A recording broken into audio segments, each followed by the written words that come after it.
you had to know that likely every single Halloween decoration across the province of Quebec was still set up or hanging from something creative when the 100-kilometer-per-hour November 1st wind gusts snapped and threw tree branches and knocked over trees, which in turn severed power lines. Hi, I'm Chris May, host of This Day in Weather History, brought to you by the Royal Canadian Mint. Find the new painted dime featuring Blue Nose in your change.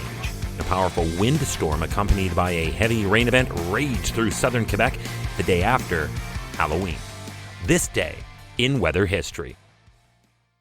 Happy first day of meteorological winter.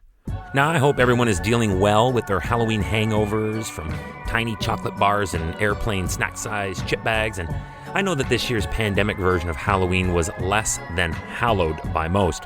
It will only make next year's that much more memorable. We're in this together, we'll get through this together, like they did last year, the day after Halloween. The good news is that it did not happen on October 31st, the day before, because had it most assuredly would have injured or even killed so many more people, with everyone out in the streets reveling in the clubs or walking their kids around trick-or-treating. As it was, the storm claimed just one person, and it is a cautionary tale at that. On Montreal's South Shore, a 63-year-old man was killed by a falling tree. The problem with this already tragic occurrence is that he was taking a photo of another fallen tree when he was struck. At the height of the event, there were approximately 990,000 customers without power across the province, and the power was out for days for many of them. As a matter of fact, this was actually the greatest service interruption since the catastrophic and historic Eastern ice storm of January 1998, and that storm is still a disaster against which so many other events have been weighed.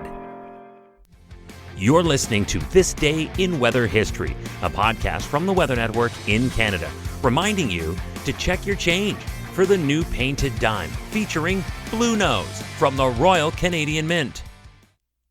With the power outage as widespread and crippling as it was, most flights in and out of Montreal's Trudeau Airport were either delayed or cancelled. And many schools in Montreal let students out early due to the blackouts, while on that day many teachers hung back to give frantic parents time to pick up their kids while this storm was in full flight.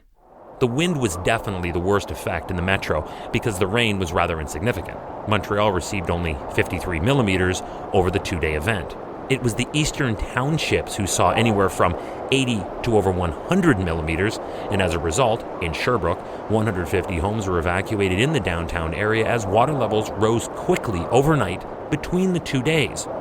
At one 30-minute interval during this time, the water rose more than 1 meter. So what happened exactly? This is a typical storm setup that results in heavy snow if we were in the deep winter.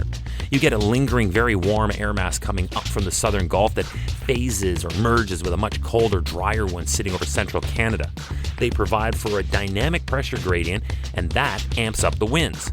They were so vicious that in one incident during the storm, the howling winds ripped the facade off a house in Montreal's Ville-Saint-Pierre neighborhood and destroyed a gas station in St. Hyacinthe. Aside from the man who died in this tragedy, another man was seriously injured when part of a brick wall came away from a building in the Montreal neighborhood of Park Extension.